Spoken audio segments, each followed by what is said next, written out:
Go. Hello, everyone. Welcome to Practical GCP. So controlling cost when using BigQuery is a very important topic to talk about.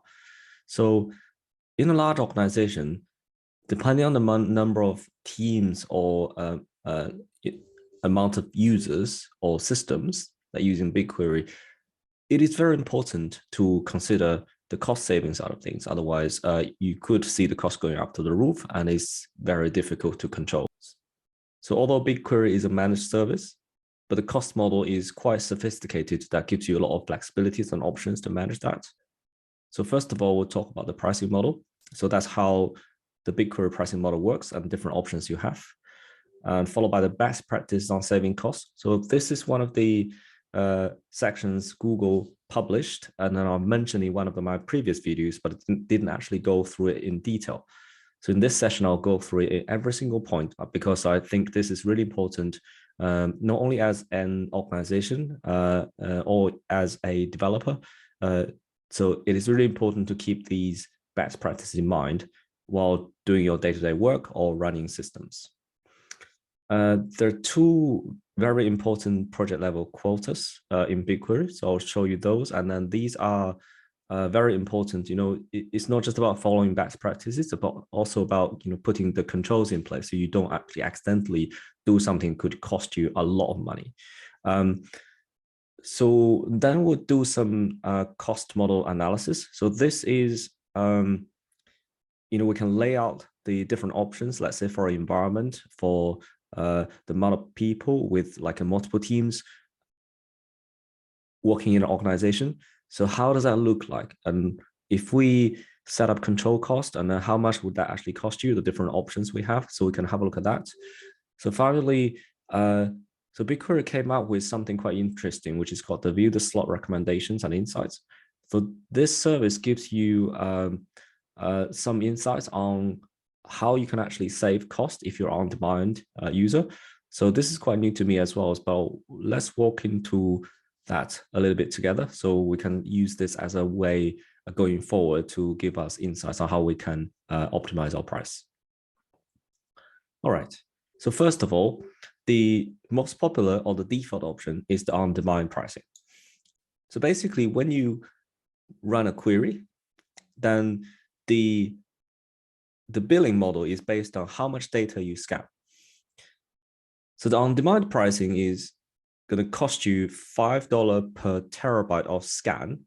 And obviously, this is the US region. So if you look at if you're actually looking for for example, the London region, and then you can see the price is quite a bit higher per terabyte. Right. So one of the important aspects with the on-demand pricing is you have this. So keep this in mind. You have 2,000 concurrent slots. So although people say BigQuery is a serverless, you don't have to manage anything, but there is a limit. So behind the scenes, they give you 2,000 concurrent slots. So sometimes it can go slightly higher than this number. But this is actually quite a lot of slots. You can crunch tens of terabytes of data in seconds. So this gives you a lot of power to query very, very large data sets. Right. So this is the on-demand pricing. It's a default option, and then depends on the amount of data you have, and then this is the model you usually start with. And then you move on to this flat rate pricing. So you don't necessarily have to go into this, but it's important to understand that the cost model of this. So previously, you can see the on-demand pricing, it gives you 2,000 slots, right? So this one, it will actually cost you $2,000 in the US region per 100 slots.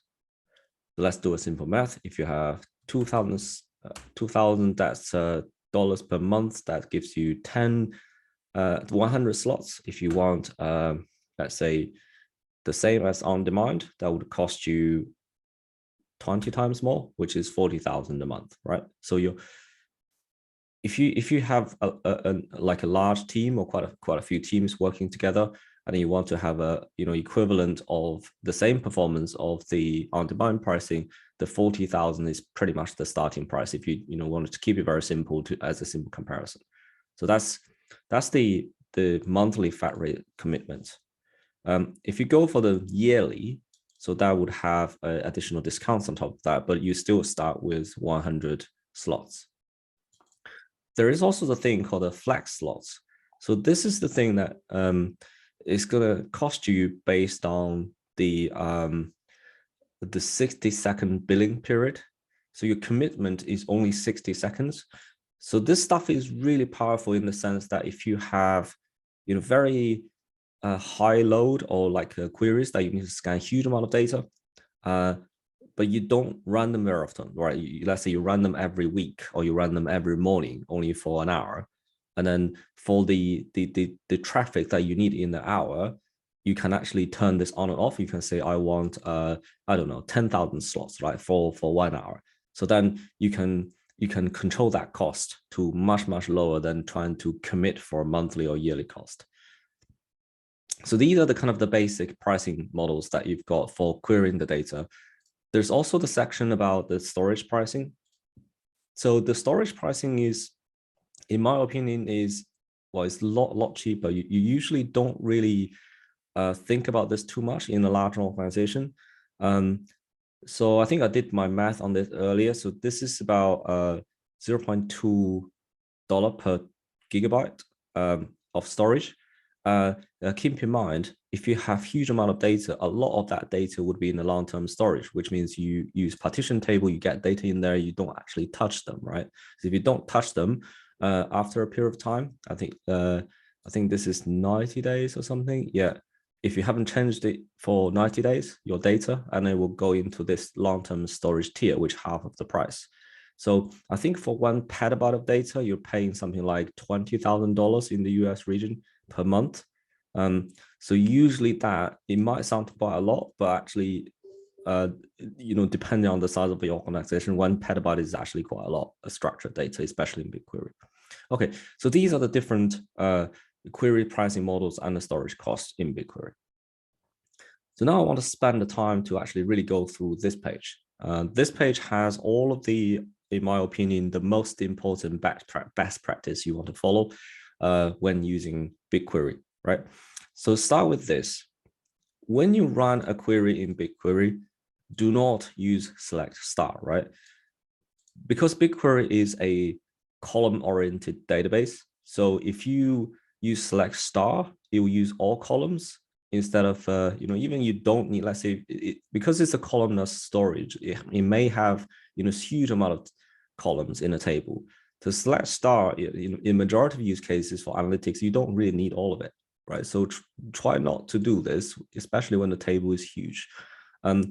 You have the option of, selecting the columns you need, and also use the preview option. So for example, if you look at this data I've prepared, so in this data, right, this data is the Google OpenStreetMap public data set.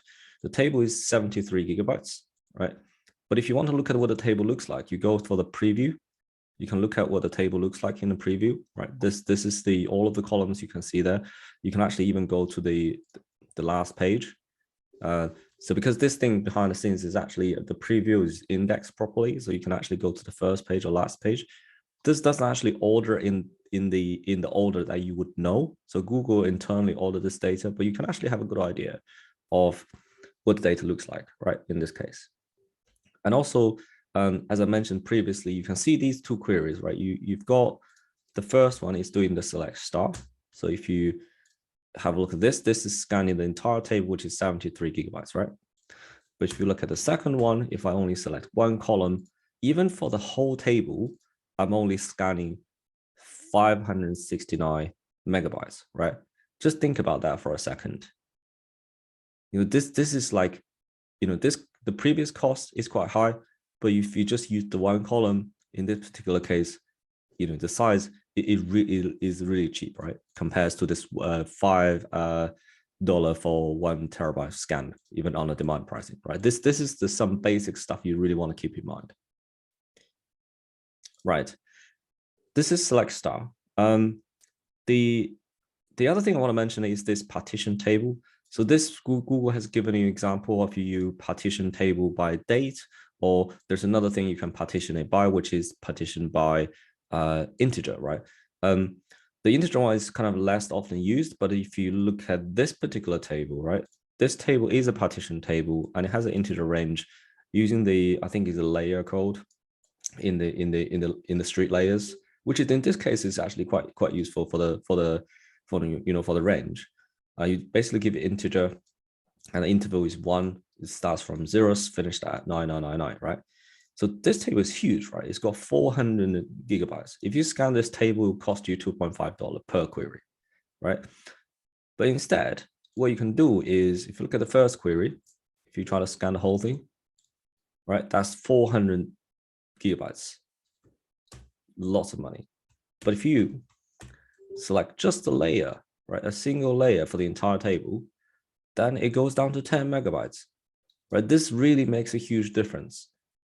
So always keep this kind of things in mind. If your table is only like a 1 or 2 gigabytes, you can do whatever you like. You can do select star, you can do whatever. Don't even think about the partitions, because it's, just thinking about that stuff costs you more money as a developer. But when you have tables of this size, right, this is half a terabyte, or some of them maybe even hundreds, tens of hundreds of terabytes. So when touching those tables, really think what you're doing, because your one query could cost hundreds of dollars if you're not paying any attention to those really large ones, right? And in my opinion, from past experience as well, I rarely see the value, on a really large table like 100 terabytes, that you actually need to go back to the history. So especially for experimentation, you just need last year or last few months, and then that would reduce it to like 1 terabyte, right? So you really don't need to go back to just query that 100 terabytes of data, right? That's really, really key thing to keep in mind. Okay, so sample data using preview option, we already talked about that, so we'll skip that. Price your query before running them. So this is exactly what I was doing in there. So if you're on the UI, the interface, it will tell you exactly the megabytes that it scans. Just keep in mind if it says like hundreds of gigabytes. So just that's kind of alert how much it's going to cost you. So I keep that in mind. And then if you're using the SDK, or the command line to run it, you've got the dry run option, which basically does the same thing. So if you have automated systems, you can use this to actually try it, and then to see if it's actually exceeding certain amount, and you can actually decide if you're going to run the real thing or not. So this query validator is basically the same thing of the dry run, but it just basically does it in the user interface. So skip that, already talk about it. And the pricing calculator, I don't know how many you've actually know this. So this is not just for BigQuery, but if you actually have a quick look, this is a very useful tool, right? You can actually look at any, the services you use on Google Cloud, and then you work out the cost using this thing. So I don't know if BigQuery is easy to find. Yeah, there you go. You got the on-demand pricing. You choose your region, right? Active storage, maybe 5,000 gigabytes, and long-term storage 5,000 gigabytes. Actually, let's add another 0. Query pricing, you say you query, I don't know, I think this is monthly, you say 50 terabytes or maybe 500 terabytes. Now it gives you a cost, right? It costs you £3,000 per month, $3,000 per month. So it's very, very useful. You can actually use this stuff to work out how much it's going to spend, how much your team is going to spend, right? So this limit query cost by restricted number of bytes build. So this is something, when you run the query, you can go into query settings. So at the bottom in here, you can actually go to advanced options. So this is the thing that you can actually set the maximum bytes build, but this is in bytes, not terabytes or gigabytes. So you can put bytes in there. But to be honest, personally, this is, I'm not sure how useful this is, because if you close the browser and you come back again, this thing might just disappears. But it's here, so it might be useful if you actually are, very disciplined at setting all the time yourself. Cluster the partition tables. So previously we talked about partition tables already. So when you query a partition table, either that's date-based or integer-based, it will substantially save you cost if you don't use all of the historical data, but using the recent data. The clustered table is a bit different. The clustered thing is like an index. So let's say you have a customer ID that you can actually cluster by that, but there's no guaranteed cost saving. But it will, especially if you on the flat rate pricing, so where slots really matters. So clustered index is going to give you better performance for sure, because that means the data is sorted ahead of times. So that is something definitely worth using, whichever kind of the price plans you're using. But at the end of the day, it's not a guaranteed cost saving thing, but it is very good for performance. One very important thing about the limit stuff, right? So many of you, if you come back from the SQL, Microsoft SQL background, or MySQL background, Postgres background, where you kind of been used to relational databases, using limit actually scans less data. This is not the case for BigQuery, right? This is very important to keep in mind. If I scan this, which cost me 400 gigabytes of scan, where I put limit 1, you can see the cost does not change, right? The BigQuery does not limit the cost, because the reason behind this, I don't know for sure, but if you think about it, the data is not sorted, right? When you limit something, there's no way BigQuery of knowing which limit you want to limit. So because it has to sort the data first. So if you actually do an order by something, right? And then it has to sort it first, but this actually scans the whole table already, because you're basically sorting the whole table. So the limit doesn't actually have any meaning in here. You can still use it if you don't want to see the whole thing, and it'll be faster to return the data into the interface. But there's not really anything useful in there in terms of cost saving. Okay, so with the cluster table, that's where it gets interesting, because as I mentioned earlier, cluster table is like having an index in there. So if you actually do a limit in a cluster table, it does bill you less. So I don't know for sure whether it's guaranteed cost saving. This is actually a little bit vague. It says you build for reading all bytes in the entire table, even though it's subset. With a cluster table, a limit cost can reduce the number of bytes scanned. And so technically this does make sense. I don't know if it's actually reflected in the 100%, but in theory, the cluster table is always sorted by an index that you specify, which is the cluster key, and then that should limit the cost when you actually do a limit in the query. So BigQuery has something called audit logs, so you can get your development team to set this up for you. And this can also be set up at organizational level, as far as I know. So this is a very useful thing, because the audit log of BigQuery is enabled by default on the Stackdriver log, or on the Stackdriver logging. So it gives you a lot of insight on exactly which user group service account, or even down to they call it principals, I think is the individuals who has been running those queries. So you can build very powerful dashboard to see where the area of training is required in the group of users. So then, this is things like this page I'm kind of going through. It's good to train the team up to make sure everyone understands the best practice to save the cost further, and also improve query performance. So partition data by date. This is just a kind of repeated one earlier. That's what we already mentioned. If you use partition tables, and then when you query data, by using a less partitions, less data ranges, and then you basically incur less of a cost.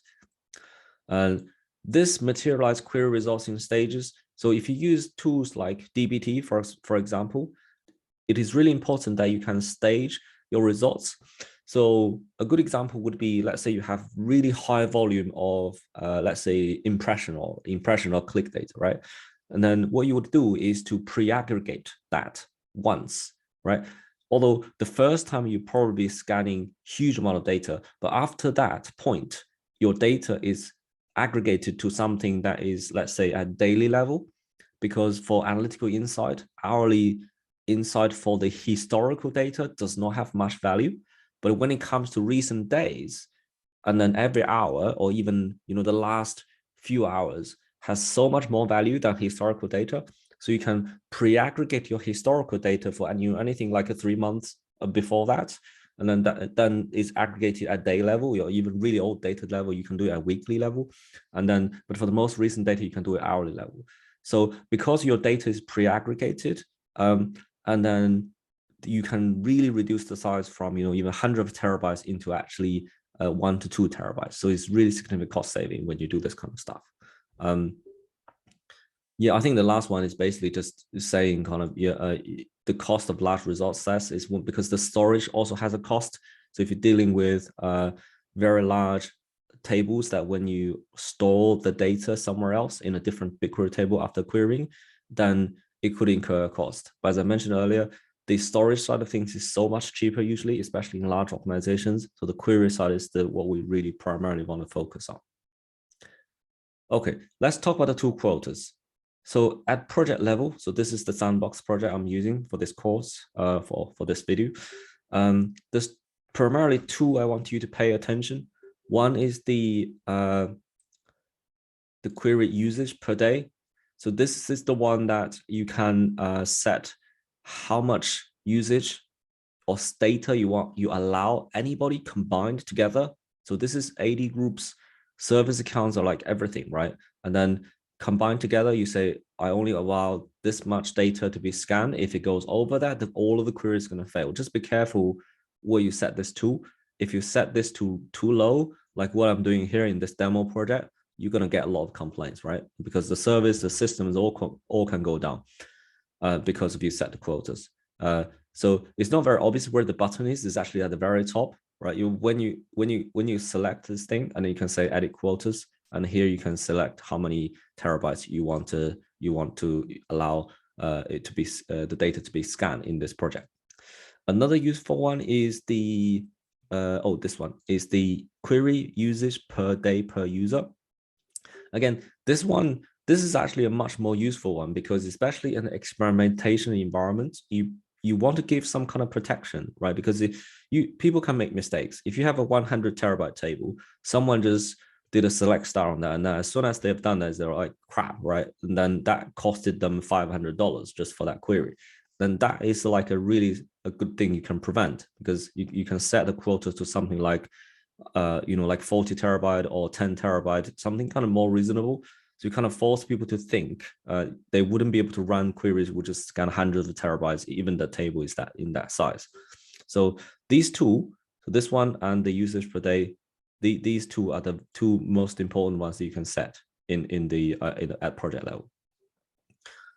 Okay, now so we talked about the quotas. Let's jump into some kind of analysis on what the cost implication could look like, right?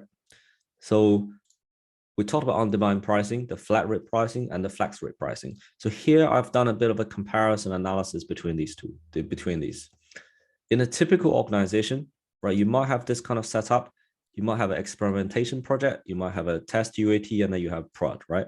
So in experimentation, what would usually happen is you get lots of users doing their stuff probably manually in the BigQuery UI.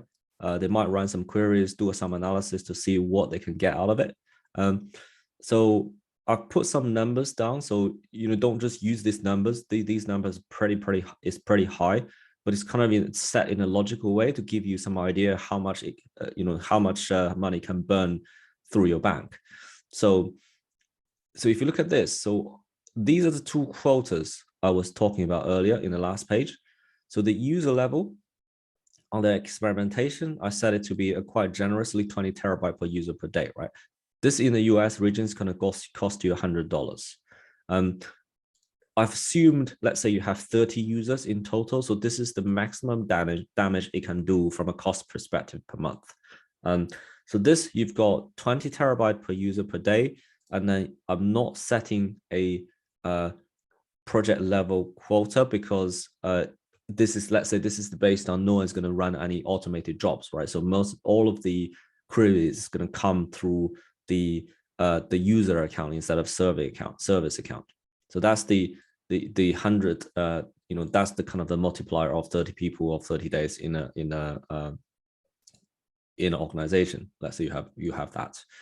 The testing UAT environment, I've reduced the user level quota to 5 terabytes because this is where the project level quota matters a lot more, because this is where you run automated jobs. You do a lot less, maybe even nothing manually, just maybe a few things like to check. So this is significantly reduced on the user level quota. But what we have increased here is the project level quota. So the project level quota, we've got 100 terabytes, right? But you can see even this is the case. This is 5 times more of this individual user level. But because this project level is only going to cost half of what we've got on the experimentation level. So I've kept the production environment exactly the same as UAT, because I guess there's a lot of the time you run very similar workload on the UAT environment, then you would have all of the data quality checks with the real data that you can use to basically reduce, because it's not just about the cost, right? It's also to reduce the amount of issues that we have on a production environment. So I kept these two are the same, but you can see if you actually reach the maximum, this can burn a hole in your bank, right? You got $180,000. This is going to cost you per month. So in other words, what I'm trying to say is, if you have a large organization, you have a large team, you have loads of data, you have to spend some time thinking about this stuff, because it's gonna cost you so much that you do not want to see this on your bill. As we mentioned earlier, one of the benefits you get in this on-demand pricing is you get this 2,000 slots, right, per project. This is really important because if these 30 people, right, are split into, let's say, 5, 6 different projects or 10 different projects, if you have smaller teams, these are the GCP projects. So the quota is calculated, the slots is at project level. So what that means is, although the cost is exactly the same, each small team, let's say 3 to 4 people, would get 2,000 slots to themselves. This is a lot of capacity on performance, right? So you can crunch literally tens of terabytes of data in seconds with this much slots. Especially in a busy area where there's lots of people doing different things, you could actually, especially when you're dealing with large amount of data, this 2,000 slots is very, very powerful. I don't know if everyone need that. So that's why we're going to talk about the flat rates and flex rates later on as well on the shared slots. But if you actually, do have a contention on slots with lots of people try to compete those things, with this kind of setup with on-demand, no one's going to complain about anything, because you just have too many slots, right? So your own team manage your own capacity at 2,000 slots level. This is a lot of capacity on running queries. But if you look at this flat rate pricing, so it's based on the cost of $2,000 for 100 slots, as we talked about at the very beginning of this video. So what that means, if you want an equivalent of 2,000 slots a month, it will cost you $40,000, right? It means it's a starting price. So this here is the maximum it can cost you. So this is where it gets interesting. So even if this is how much it can really cost you, but from my past experience, what usually happens is not every single team is going to need to deal with that much data. So if you design it correctly, or maybe only 1 or 2 teams, only 5 to 10 people would have to deal with huge amount of data, but others can actually utilize what they've done to use the aggregated version of, because there's just not so much value. Everyone try to crunch from the data lake, starting from scratch. That's actually a not very good thing at all. So what you probably typically see is the cost that even with some quotas set in place, it'll be sitting, it's mainly kind of designed to limit maybe 5 people in this 30, right? So then maybe at the end of the day, you're only seeing a cost of less than 40,000 a month. But then if you look at here, this starting point is 40,000 a month, but you actually ended up with a lot less slots, because this 2,000 is shared across everybody in the in the organization, right? But this one is at project level, so you typically can finish your work a lot faster. You can run your workload a lot faster. So it's each of these options has trade-offs. It's not about you just use this one as the holy grail of the solutions. You have to think about try to optimize in a way that is simplest for yourself, right? And the best for the users to deliver value as well. It's not just about the cost. I just want to talk about the last one a little bit because the flat rate pricing is quite useful for large workload or busy periods. So let's say every morning between 8 and 10, and that's where your workload goes up to the roof.